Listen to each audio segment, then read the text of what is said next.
Kaltūnas.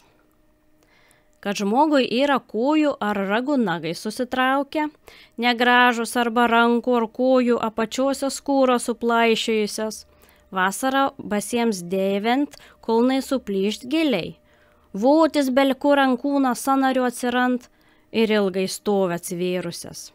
Kad jau minavotas vietas užgydžius, ims skaudėt paširdžius arba širdį smaugt, tai jau matom, ką kultūnui nepatika.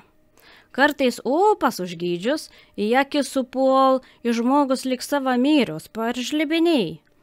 Taipogi kitokias ligas besigydant, po vanus, po pirtis, plaukai ant galvos į veiloką, į virvutę susivel, susitrauk, tai jau į tikras kaltūns. Kaltūnų patiems nuo galvos niekados nereik kirpti, mat gal susimesti į akis, rūpas atsiverti, arba imt širdį tankiai smaukti. Kad kas nors patys nuo galvos kaltūnus nuimt, tai reik švestą grabnyčių žvakę iš apačios pasvylit, tada tik tai kitų vietų kaltūns neužkenks.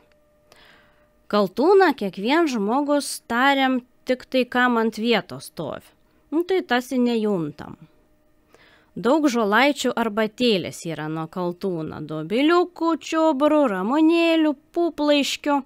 Šiaurės Lietuvos pasakos surinko Matas Lančiauskas, paskaitė Agnė Marcinkevičiūtė. Senoliai sakydavo, kai kur žmogus miršt, į triobą deg, tai greičiau reik bėgt prie to mirštančią maryt, nei kaip ir triobos gesyt.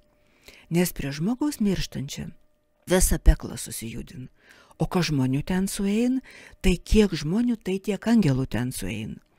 Sakyta seniai, kas čia sakė, dabar Lančiauska pati taip sakė. Nekrikštytų vaikų dūšės nein nei dangų, nei peklą, tik tai jos ein į tamsybės. Ten jos nekenčia nei jokių kančių, nei ugnis deg. Ten esanti tokia didelė tamsybė, kur nei veido pona Dievą nemata, nei nieka, daugums taip sakinėja. Iš Matas Lančiauska užrašytas tautosakas, juodoji knyga.